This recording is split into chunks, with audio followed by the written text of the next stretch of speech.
친박 쪽에서는 특히 구체적으로 김무성 의원을 향해서 네. 이제 정치하지 않겠다고 선언을 해라. 네. 그러고 입당해라 이런 주장을 한 거라면 그게 네. 사실 거꾸로 얘기하면은 김무성 의원 같은 경우에는 자유한국당으로 복당하는 그 정치적인 목적이 사실은 있지 않겠어요? 네, 그렇겠죠. 그거를 파악한 간파한 네. 쪽에서 이제 정계 은퇴하라 이런 거 아니겠어요? 예, 근데 뭐 아무리 감정적으로 싫더라도 예. 불가능한 것을 요구하는. 네, 뭐 그렇죠. 예, 마치 68 혁명의 슬로건처럼. 네, 그 뭐 그만둘 리가 없을 테고요. 김무성 전 대표로서는. 우선 김무성 대표의 계산은 뭘까요? 자유한국당으로 돌아와서 그냥 네. 아유 그동안 잠깐 나갔다 왔어. 같이 다시 즐겁게 지내자 이건 아닐 것 같은데.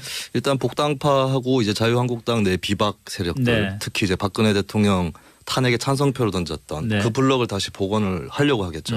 그래서 뭐 당권 도전에 나서는 거라고 봐야 되겠고 저는 참 흥미롭게 지금까지 계속 지켜본 것은 대선 때 이은재 의원이 선도 예. 탈당을 해서 자유한국당으로 다시 그렇죠. 갔고 그다음에 12명 의원이 또 가려고 하다가 한 명 황영철 의원이 또 급하게 돌아왔어요. 예. 바른정당으로. 예. 예, 그것은 20석 이라는 원내교섭단체 네, 그렇죠. 의석수랑 공교롭게 맞아떨어지는데 그 당시에 이제 저뿐만 아니라 아마 많은 분들이 의심을 하셨을 거예요. 물론 노룩 패스라는 거는 후에 공항에서 나오는 노룩 거지만 패스. 예, 김무성의 혹시 노룩 패스가 아닌가 의원들을 자유한국당 쪽으로 보지 않고 던져주는 그냥 네. 알아서 가는 것처럼. 일단 미리 건너가 있어라. 예. 네. 그래서 공교롭게도 지금까지의 탈당 행렬이 굉장히 순차적이고 체계적으로 보인다. 그런 생각이 들어요. 근데 이제 기본적으로 그 아까 말했던 그 2차 그 나간 조 이미 9명 그 팀 같은 경우에는 예. 목표는 명확합니다. 이번에 이제 정우택 원내대표 임기가 끝나면 12월 달에 이제 자유한국당 원내대표 선거가 있을 그렇죠. 거거든요. 원내대표 선거에서 이기겠다는 겁니다. 그래서 지금 청취자 여러분들이 들으시면은 어떤 팀을 응원해야 될지 약간 고민하실 수도 있겠는데 그 소위 말하는 비박 팀에서는 김성태 의원을 지금 이제 밀려서 원내대표 추대하자는 분위기가 있고요. 그리고 소위 말하는 구 친박 팀에서는 이제 홍문종 의원이 나와가지고 이제 원내대표 경쟁을 예. 할 거라는 얘기가 많습니다. 그래서 아마 그 경쟁에서 이제 고양이 손이라도 하나 못해야 되는 겁니다. 의석수 하나라도. 그렇기 때문에 뭐 긁어서 이제 다 나가야 되는 상황이 왔기 때문에 명분과는 관계없이 예, 왜냐하면 뭐 날짜를 맞춰서 가야 될 거 아닙니까? 예, 예. 당장 선거가 뭐 다음 달 다다음 달이 하더라도 예. 지난번에 13명 탈당할 때도 드러났지만은 기본적으로 우선 가면 친박이 면박 주기 하면서 뭐 윤리위 넣겠다 그러고 이렇게 하면서 입당 자체도 그렇게 쉽게 되는 건 아니거든요. 보면은. 그렇죠. 예, 그렇기 예. 때문에 그거 절차 다 감안해가지고 그럼 원내대표 뽑기 한 달 전에 무조건 이제 시동을 걸어놔야겠다 하기 때문에 이제 역산하다 보면은 11월 초에 이제 이런 탈당 러시가 일어난 거였죠. 그럼 이 양반들은 몸은 바른정당에 있으면서 내내 자유한국당 일만 고민하고 그랬던 거네. 저는 그래서 참 안타까웠던 게 뭐냐면은 이제 그 탈당하신 분들의 변해 보면은 예. 바른정당에서 우리가 하려 했던 시도들이 뭐 성공적이지 못해서 지지율이 예. 오르지 않아서 우리가 떠난다 이런 취지인데 아까 황 의원도 그러시더라고요 인터뷰에서. 뭐 근데 그렇게 당내 행사에서 제가 얼굴은 뵌 분이 별로 없습니다. 그렇기 때문에 이게 그 노력이라는 취지는 제가 절대 공감을 못 하고요. 그러니까 애초에 오히려 솔직하게 표현하자면은 마음이 콩밭에 가 있었다. 그런데 저는 오히려 그분들한테 감사하고 싶은 부분은 뭐냐면은 그럼에도 불구하고 지금까지 교섭단체 숫자 채워주신 것에 예. 오히려 고마워야죠. 그러니까 역으로. 예, 마음은 없었지만은. 그런데 그 11월 15일 이후에 탈당했으면 국고보조금은 좀 넉넉하게 들어온다 이런 얘기가 있던데 좀 근데 원망스럽지 않으십니까? 다음 제가 한 가지 네. 그냥 그거는- 사례를 밝히자면 다음 예. 주에 결혼하는 저희 홍보팀 네. 관계자가 있습니다. 예. 당직자가. 그런데 예. 남의 결혼잔치에다가 완전 제밥 뿌려놨으니까 이제 그러네. 그거는 앞으로 두고 네. 이제 좀 안 좋은 모습일 겁니다. 그 뭐 그거는- 비 오는 날 결혼하면 잘 산다 하고 네. 비슷하게 생각하시고 액땜한 걸로 보면 어떨까 싶은데요. 그렇게 얘기를 하면 안 되죠. 남의 결혼식인데 사과하세요. 아니 사과하시고 죄를 뿌린 거는 축의금이라도 보내세요. 이준석 최고위원인 것 같은데. 저는 가서 네. 축의금 내고 오겠습니다. 아니 그럼 하여튼 예. 뭐 그분 누군지 모르지만 하여튼 결혼은 축하드리고 예. 그 뭐 정치적인 문제와 무관하게 뭐 예. 잘 결혼하셔가지고 행복하게 사시길 바라고. 그래야죠. 예. 예. 다만 그 이제 국민의당이란다. 저 바른정당은 이제 어떻게 해야 됩니까? 11명이서. 근데 이제 이게 한 2달 동안 속도만 을러대다가 이제 나간 거 아니겠습니까? 예. 그러다 보니까 여러 가지 시나리오가 연구돼 있긴 한데 예. 당장 이제 땅 두들겨 맞고 나니까 이제 사람 좀 당황하는 모양새 있긴 합니다. 그러니까 단계적으로 한번 얘기를 해보죠. 자, 전당대회 13일이죠. 예. 오늘 이제 토론도 다 끝난 거잖아요. 예, 그렇죠. 전당대회 13일은 문제 없이 치러집니까? 뭐 저희 모바일 투표 형태로 할 가능성이 네. 높으니까 뭐 무리 없이 치러질 거라고 보이고요. 그러면 그리고 누가 당선이 됩니까? 제가 봤을 때 유승민 뭐 지금 출마자 수가 지금 이제 확 줄었죠. 확 줄었기 예. 때문에 뭐 전부 다 당선이고 대표는 유승민 네, 의원이겠죠. 대표 얘기죠. 예. 대표는 유승민 의원 된다. 예. 유승민 의원은 그런데 어떤 자강의 그 정신을 전혀 지금 바꿀 생각이 없는 거고. 뭐 자강을 하려고 했는데 자강을 11명으로 할 생각은 또 아니었기 때문에 네. 그게 또 목표 수정이 좀 있겠죠 어느 정도는. 그러니까 거기부터 시작을 하죠. 그럼 뭘 해야 될까요? 뭘 하려고 할까요? 우선 지금 이 탈당 사태의 여파가 어떻게 작용할지 우선 봐야 됩니다. 그러니까 예.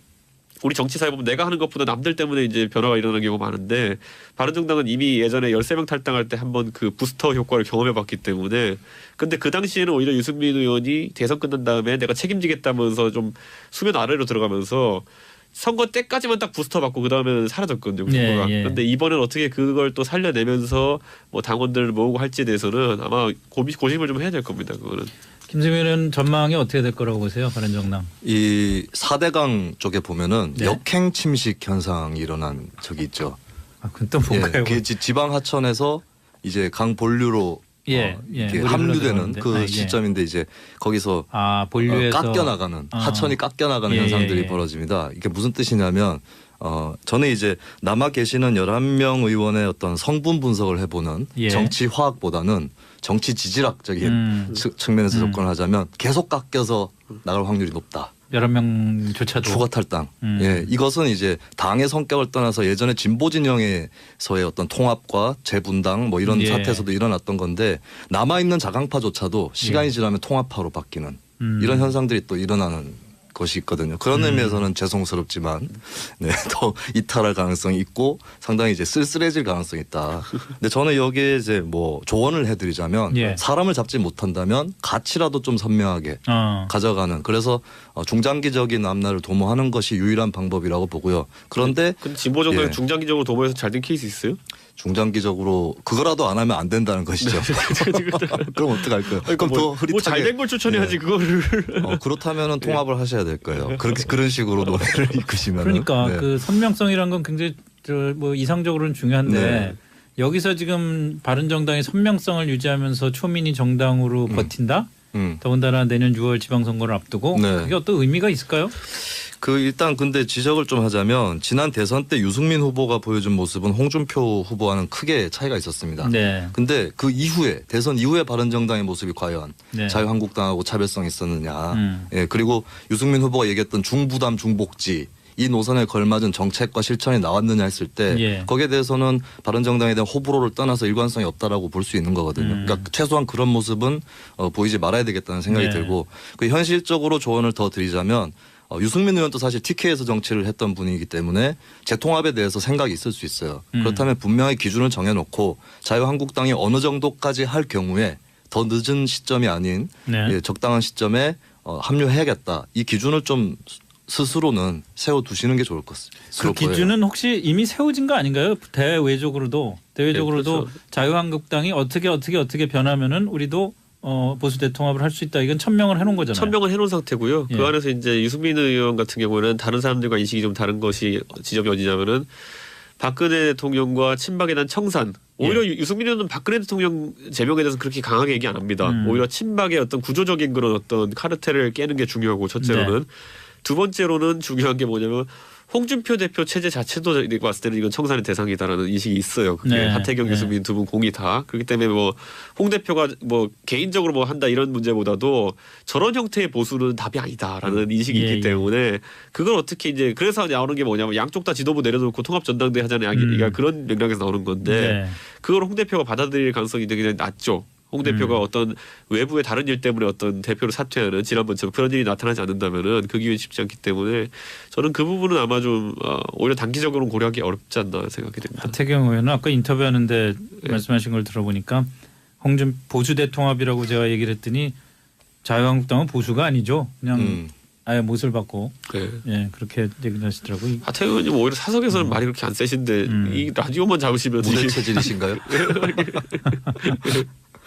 자, 그러면은 어쨌든 선명성을 갖고 살아남든 네. 버텨보든 어떻게 하든 간에 지금 우선 저 진짜 이 주제를 네. 돌리기 전에 그럼 저 이준석 최고위원은 어떻게 할 거예요?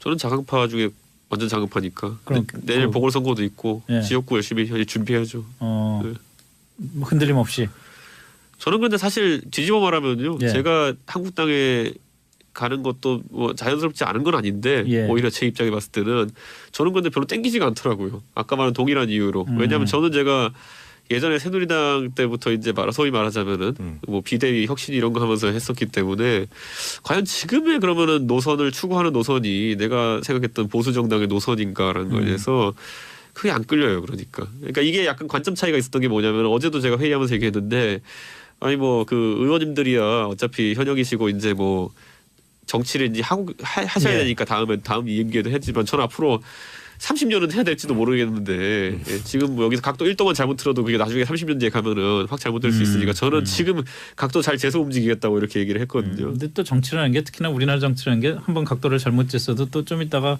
조용히 또 각도를 바꾸는 게 그렇게 어렵지 않은 면이 있어서 제가 지난 6년 동안 그 각도 잘못 잡았다가 우왕좌왕하고 이랬던 경험이 있어가지고 그리고 우리 정당 역사에 보면은 통합에 응했다가 네. 안에서 다시 싸우고 좀 규모를 갖춰서 다시 깨고 나오는 사례들도 예, 있어요. 예. 아, 정의당도 사실 그랬던 거고 안철수 대표와 국민의당 또 안철수 예. 대표가 새정치민주연합 통합한 다음에 다시 깨고 나온 거잖아요. 그렇죠. 이런 사례도 있더라고요. 혹시 참고하실 약간 의향이 있다면 아니 저는 아까 참고로 그래서 이제 하십시오. 가장 특이해진 네. 재미있는 지점이 언제일 거라면요. 네. 아까 12월 달에 원내대표 선거 있다 그랬잖아요. 거기서 이제 아마 예상되는 그 매치업은 홍문종 의원 대 김성태 의원인데 네. 김성태 의원이 지는 결과가 나오게 되면요. 그건 또 나와야 됩니다. 그것도. 그거 왜냐하면 원내대표 선거가 일반인에게는 크게 와닿지 않을 수 있겠지만은 그 후반기 연구성을 앞두고 하는 원내대표 선거라는 그죠. 거는 그건 중요한 거죠. 상임위 배정을 그 사람이 하게 되고요. 예. 그리고 상임위원장 같은 것도 협상할 때 그 사람이 하게 예. 되고요. 그러다 보니까 줄 세울 수 있습니다. 그 사람 밑으로. 맞죠. 예, 그렇기 때문에 원내 정치 되게 중요하고 그거 지면 또 나올 수도 있습니다. 사람들. 그 지금 얘기하신 그 비슷한 일이 벌어질 수도 있겠네요. 네, 뭐 정치는 다 열려 있는 거죠. 자, 그 비슷한 일을 벌였던 안철수 국민의당 대표는 요즘 좀 난감한 것 같습니다. 자꾸 그 바른정당도 그렇지만 국민의당 안에서도 호남 중진들 사이에서 안 대표 이제 물러나야 되는 것 아니냐. 오래전부터 대표가 이번에 될 때부터 사실은 박지원 의원도 그렇고 당내에서 박지원 의원뿐만이 아니죠. 저희 인터뷰할 때도 여러 의원들이 안철수 대표에게 참 문제 제기를 많이 하는데 이제 호남 중진들이 본격적으로 문제 제기를 하는 것 같아요. 네. 일단 이 통합 카드를 꺼내 들었는데 그 통합 상대가 먼저 분열해버린 뭐 그런 예. 상황이 됐으니까. 근데 저는 오히려 어떻게 보면은 안철수 혹은 국민의당 입장에서 유승민과 손잡는 것과 예. 김무성까지와 손잡는 것은 또 다를 수 있거든요. 대중적 이미지도 그렇고. 네. 어떻게 보면은 물론 통합은 하지 않겠지만 안을 확률이 높다고 보지만 연대연합 측면에서 봤을 때 오히려 지금 남아있는 바른정당 이거 어떻게 생각하실지 모르겠지만 안철수 대표 입장에서는 남아있는 바른정당 좀 수는 적어졌지만 예. 손잡기에는 더 용이해진 건 아닌가. 네. 용이라기는 것은 좀 선명성이 좀 더 두드러졌다 이렇게 볼 수도 있는 건가요? 그러니까 조금 더 명분이 있어 보이는 그냥 이합 집산이 아니라 네. 비교적 공통점이 더 있는 쪽이라는 것이죠. 네. 그리고 이제 제3당이라는 다당제라는 명분 또 같이 이제 가질 수 있기 때문에 뭐 그런 측면으로 안철수 대표가 어필할 수는 있지 않을까 싶어요. 근데 그런 통합에는 뭐 호남 중진들은 응하지 않을 거 아닙니까? 그럼 그렇죠. 결국은 국민의당도 좀 갈라서서 통합을 해야 된다는 얘기인데 네. 안철수 대표가 갈라서기로 마음을 먹으면은 몇 명이나 따라올까요? 그 방정식이 이제 고민인 게 뭐냐면 지금 이제 바른정당의 의원 수가 11로 줄어든 거 아니겠습니까? 예. 그럼 또 다시 교섭단체 만들면 9가 돼야 됩니다. 그렇죠. 근데 안철수 예. 대표가 9를 모을 수 있냐 해서 소위 말하는 국민의당 수도권계 의원들 보면은 뭐 보면 김성식 의원, 이현주 의원, 예. 그다음에 뭐 최명길 의원, 예, 그다음에 이제 이찬열 의원 정도. 이찬열 의원은 손학규 지사 계열이기 때문에 네. 실제 다 따져 보면은 비례 제외하고는 한 지금 7, 8명 정도 숫자가 나오고 있습니다. 아, 야, 또 아슬아슬하네. 이게 또 아슬아슬하기 때문에 그렇다고 뭐 이정현 대표랑 같이 할 수 있는 건 아니지 않습니까? 무소속으로 있는. 예. 그렇기 때문에 지금 그 숫자도 참 오묘한 것이 이번에 11이라는 숫자가 바른정당에 그러네. 남게 된 것이 고 정계 개편에도 영향을 미칩니다. 지금. 정치란 정말 오묘하고서 정말 알 수 없는 게 정치인 것 같아요. 혹시 호남 중진 말고 호남 출신 의원들 중에서 그래도 나는 안철수와 같이 당을 만든 건데 안철수와 같이 하겠다 이런 생각을 하고 있는 사람 없을까요? 그분들 넣어서 아까 8명, 9명 말씀드렸죠. 아 그런 거예요? 그 초창기에 내 이제 여기서는 그보다 조금 많았는데. 수도권은 4분이고요. 실제로 예, 지역구 예. 의원이 나머지 이제 그러니까 뭐 제가 봤을 때는 충분히 거기서 몇 명 정도는 중간지대에 있는 분도 있겠지만은 뭐 안철수 의원과 완전히 뭐 정치적으로 정계 개편 속에서 같이 행동을 하겠다는 분들은 의외로 비례 많지. 그게 의외로 비례 지역구에서는 많죠. 그 특히 전남 지역 이런 쪽에서는 거의 없는 걸로 제가 알고 있습니다. 예. 그 대선 직후에는 사실 주승용 당시 원내대표가 예. 바른정당과의 통합서를 꺼내긴 했었어요. 그렇죠. 예. 네. 근데 이제 바른정당과의 통합도 합리적으로 처리를 하려면 이제 민주당으로 빨려 들어가지 않기 위한 네. 예, 역으로서의 어떤 노력 이것이면 족한 거지 진짜로 통합을 한다 이거는 제가 지난번에도 말씀드렸지만 시너지 안 날 것이다. 어. 예, 그래서 안철수 대표도 만약에 안철수 대표가 합리적인 전략 마인드가 있다면 국민의당을 깨가면서 예. 바른정당 자강파와 손을 잡는 것보다는 바른정당 쪽하고는 뭐 선거연대, 예, 예. 정책연대 정도로 정리를 하는 게 맞을 거라고 봐요. 그리고 안철수 대표가 호남에서 지지를 받느냐 아니냐에 따라서 역대 선거에서 성패가 다 결정이 났기 때문에 그렇죠. 본인이 아마 호남 지지를 못 받으면 차기가 없다는 걸 뼈저리게 알고 있을 거라고 저는 봐요. 예. 그러면은 지금 호남 중진들이 저렇게 비판을 하고 나서는 거에 대해서 안철수 대표가 상당히 좀 전전긍긍하겠네요. 그리고 속으로는 다독여서 가야 될 텐데 그러니까. 어떻게 될지 모르겠네요. 속으로는 이걸 지금 겪으면서 또 한 가지 생각해 뭐냐면 내년에 무조건 보궐선거 나가가지고 또 원내 들어가겠구나라는 생각할 겁니다. 지금 보면은 가야겠다는 생각을 한다고. 안철수 한단 말이죠. 대표가 사실 측근들 얘기 들어보면은 예. 이제 원외 대표가 된 시점부터 솔직히 원내 돌아가는 사정에서 배제되고 있다는 얘기도 많이 들리거든요. 그런 지금. 면이 있겠죠. 네, 그러다 보니까 그러니까 사실 국회가 중요하죠. 그렇죠. 지금 그 두 분 다 지금 홍준표 대표도 그렇고 안철수 예. 대표도 그렇고 지금 원내에 진입해야 되는데 보궐에서 문제는 이게 이번에 보궐이 생각보다 많지가 않습니다. 그렇죠. 예, 한 예. 4-5개 정도 이제 나올 걸로 이제 예상되고 있는데 안철수 대표는 본인이 사퇴한 지 없고 못 나가니까 노원 지우고 나면 이제 몇 개 선택지가 없거든요. 그런데 예를 들어 그 송파 이런 데 나간다 치면은 거기는 또 홍준표 대표가 이렇게 나가고 싶어 할 수도 있습니다. 보면. 굉장히 조만하겠죠. 어쨌든 네. 경험이 있는 지역구니까. 거기 지금 살고 있고요. 예. 그러니까 그러다 보니까 지금 아마 내년 보궐선거도 굉장히 치열한 이제 승부가 벌어질 걸로 보입니다. 야 그것도. 정말 그 송파 그렇게 되면 정말 별들의 전쟁이 될 수가 있을 것 같아요. 네. 안희정 지사도 또 지금 송파 노리고 있다는 소식이 있는 거죠. 그래서 거기서 이제 어떤 분 이제 또 이제 제가 있는 노원으로 밀려올 수도 있다는 밀려올 얘기도 수도 있고, 있다는 얘기도 있고. 예, 세게 붙어야죠. 안철수 대표가 노원병으로 다시 출마할 가능성 없을까요? 그게 이제 맹영유법이라는 걸로 막혀가지고요. 과거에 그게 자기가 네. 유발한 그 선거에 못 나옵니다. 예, 그렇죠. 예. 자 여기까지 하겠습니다. 오늘 한국당 일만 고민하고 그랬던 거네. 저는 그래서 참 안타까웠던 게 뭐냐면은 이제 그 탈당하신 분들의 변해 보면은 예. 바른정당에서 우리가 하려했던 시도들이 뭐 성공적이지 못해서 지지율이 예. 오르지 않아서 우리가 떠난다 이런 취지인데 아까 황 의원도 그러시더라고요 인터뷰에서. 뭐 근데 그렇게 당내 행사에서 제가 얼굴을 뵌 분이 별로 없습니다. 그렇기 때문에 이게 그 노력이라는 취지는 제가 절대 공감을 못 하고요. 그러니까 애초에 오히려 솔직하게 표현하자면은 마음이 콩밭에 가 있었다. 그런데 저는 오히려 그분들한테 감사하고 싶은 건 뭐냐면은 그럼에도 불구하고 지금까지 교섭단체 숫자 채워주신 것에 예. 오히려 고마워야죠. 그러니까 역으로. 예, 마음은 없었지만은. 그런데 그 11월 15일 이후에 탈당했으면 국고보조금은 좀 넉넉하게 들어온다 이런 얘기가 있던데 좀 근데 원망스럽지 않으십니까? 다음 제가 한 가지 네. 그냥 그거는- 사례를 밝히자면 다음 예. 주에 결혼하는 저희 홍보팀 네. 관계자가 있습니다. 예. 당직자가. 그런데 예. 남의 결혼잔치에다가 완전 제밥 뿌려놨으니까 이제 그러네. 그거는 앞으로 두고 네. 이제 좀 안 좋은 모습일 겁니다. 그 뭐 그거는- 비 오는 날 결혼하면 잘 산다 하고 네. 비슷하게 생각하시고 액땜한 걸로 보면 어떨까 싶은데요. 그렇게 얘기를 하면 안 되죠. 남의 결혼식인데 사과하세요. 아니 사과하시고 죄를 뿌린 거는 축의금이라도 보내세요. 이준석 최고위원인 것 같은데. 저는 가서 네. 축의금 내고 오겠습니다. 아니 그럼 하여튼 뭐 예. 그분 누군지 모르지만 하여튼 결혼은 축하드리고 예. 그 뭐 정치적인 문제와 무관하게 뭐 잘 결혼하셔가지고 행복하게 사시길 바라고. 그래야죠. 예. 예. 다만 그 이제 국민의당이란다. 저 바른정당은 이제 어떻게 해야 됩니까? 11명이서 근데 이제 이게 한 2달 동안 속되만 을러대다가 이제 나간 거 아니겠습니까? 예. 그러다 보니까 여러 가지 시나리오가 연구돼 있긴 한데 예. 당장 이제 땅 두들겨 맞고 나니까 이제 사람 좀 당황하는 모양새 있긴 합니다. 그러니까 단계적으로 한번 얘기를 해보죠. 자 전당대회 13일이죠. 예. 오늘 이제 토론도 다 끝난 거잖아요. 예, 그렇죠. 전당대회 13일은 문제 없이 치러집니까? 뭐 저희 모바일 투표 형태로 할 가능성이 네. 높으니까 뭐 무리 없이 치러질 거라고 보이고요. 그러면 그리고 누가 당선이 됩니까? 제가 봤을 때 유승민 뭐 지금 출마자 수가 지금 이제 확 줄었죠. 확 줄었기 예. 때문에 뭐 전부 다 당선이고 대표는 유승민 의원이 네, 되겠죠. 대표 얘기죠. 예. 대표는 유승민 의원 된다. 예. 유승민 의원은 그런데 어떤 자강의 그 정신을 전혀 지금 바꿀 생각이 없는 거고. 뭐 자강을 하려고 했는데 자강을 11명으로 할 생각은 또 아니었기 때문에 네. 그게 또 목표 수정이 좀 있겠죠 어느 정도는. 그러니까 그렇게. 거기부터 시작을 하죠. 그럼 뭘 해야 될까요? 뭘 하려고 할까요? 우선 지금 이 탈당 사태의 여파가 어떻게 작용할지 우선 봐야 됩니다. 예. 그러니까 우리 정치사에 보면 내가 하는 것보다 남들 때문에 이제 변화가 일어나는 경우가 많은데 바른정당은 이미 예전에 13명 탈당할 때 한번 그 부스터 효과를 경험해 봤기 때문에 근데 그 당시에는 오히려 유승민 의원이 대선 끝난 다음에 내가 책임지겠다면서 좀 수면 아래로 들어가면서 선거 때까지만 딱 부스터 받고 그 다음에는 사라졌거든요. 후보가. 그런데 이번에는 어떻게 그걸 또 살려내면서 뭐 당원들을 모으고 할지에 대해서는 아마 고심을 좀 해야 될 겁니다. 그거는. 김세민은 전망이 어떻게 될 거라고 보세요? 바른정당. 이 4대강 쪽에 보면은 네. 역행 침식 현상이 일어난 적이 있죠.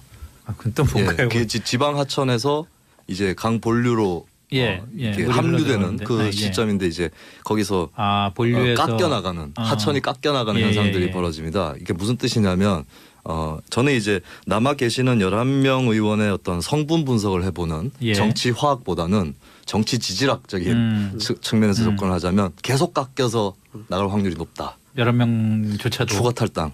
예, 이것은 이제 당의 성격을 떠나서 예전에 진보 진영에서의 어떤 통합과 재분당 뭐 이런 사태에서도 일어났던 건데 남아 있는 자강파조차도 시간이 지나면 통합파로 바뀌는 이런 현상들이 또 일어나는 것이 있거든요. 그런 의미에서는 죄송스럽지만 더 이탈할 가능성이 있고 상당히 이제 쓸쓸해질 가능성이 있다. 근데 저는 여기에 이제 뭐 조언을 해드리자면 사람을 잡지 못한다면 가치라도 좀 선명하게 가져가는 그래서 중장기적인 앞날을 도모하는 것이 유일한 방법이라고 보고요. 그런데 진보 정당이 중장기적으로 도모해서 잘 된 케이스 있어요?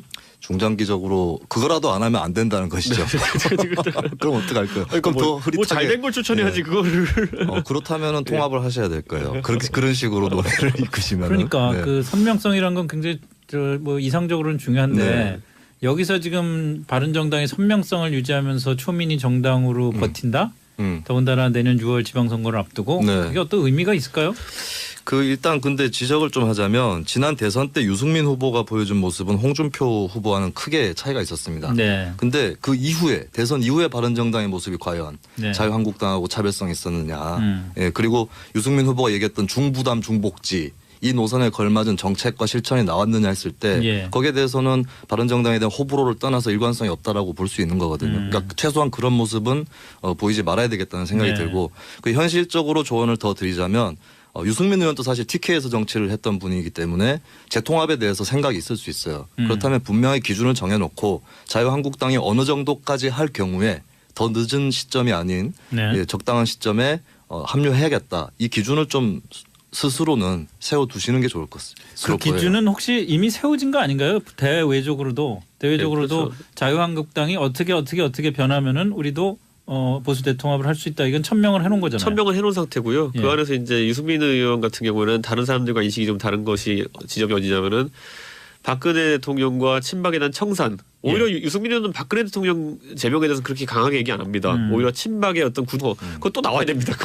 그거 왜냐하면 원내대표 선거가 일반인에게는 크게 와닿지 않을 수 있겠지만은 그 후반기 연구성을 앞두고 하는 원내대표 선거라는 거는 상임위 배정을 그 사람이 하게 되고요. 그리고 상임위원장 같은 것도 협상할 때 그 사람이 하게 되고요. 그러다 보니까 줄 세울 수 있습니다. 그 사람 밑으로. 그렇기 때문에 원내 정치 되게 중요하고 그거 지면 또 나올 수도 있습니다. 사람들.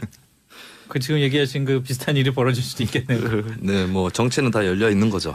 자, 그 비슷한 일을 벌였던 안철수 국민의당 대표는 요즘 좀 난감한 것 같습니다. 자꾸 그 바른정당도 그렇지만 국민의당 안에서도 호남 중진들 사이에서 안 대표 이제 물러나야 되는 것 아니냐. 오래전부터 대표가 이번에 될 때부터 사실은 박지원 의원도 그렇고 당내에서 박지원 의원뿐만이 아니죠. 저희 인터뷰할 때도 여러 의원들이 안철수 대표에게 참 문제 제기를 많이 하는데 이제 호남 중진들이 본격적으로 문제 제기를 하는 것 같아요. 네.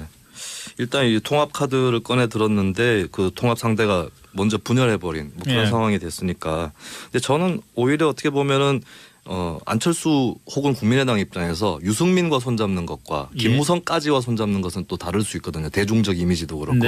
어떻게 보면은 물론 통합은 하지 않겠지만 안을 확률이 높다고 보지만 연대연합 측면에서 봤을 때 오히려 지금 남아있는 바른정당 이거 어떻게 생각하실지 모르겠지만 안철수 대표 입장에서는 남아있는 바른정당 좀 수는 적어졌지만 손잡기에는 더 용이해진 건 아닌가.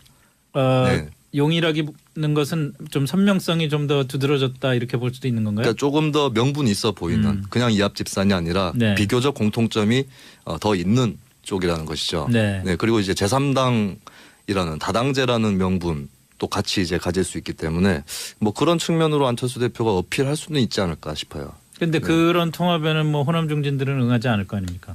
그렇죠. 그럼 결국은 국민의당도 좀 갈라서서 통합을 해야 된다는 얘기인데 네. 안철수 대표가 갈라서기로 마음을 먹으면은 몇 명이나 따라올까요? 그 방정식이 이제 고민인 게 뭐냐면 지금 이제 바른정당의 의원 수가 11로 줄어든 거 아니겠습니까? 예. 그럼 또 다시 교섭단체 만들면 9가 돼야 됩니다. 그렇죠. 근데 안철수 예. 대표가 9를 모을 수 있냐 해서 소위 말하는 국민의당 수도권계 의원들 보면은 뭐 보면 김성식 의원, 이현주 의원, 예. 그다음에 뭐 최명길 의원, 네. 예, 그다음에 이제 이찬열 의원 정도. 이찬열 의원은 손학규 지사 계열이기 때문에 네.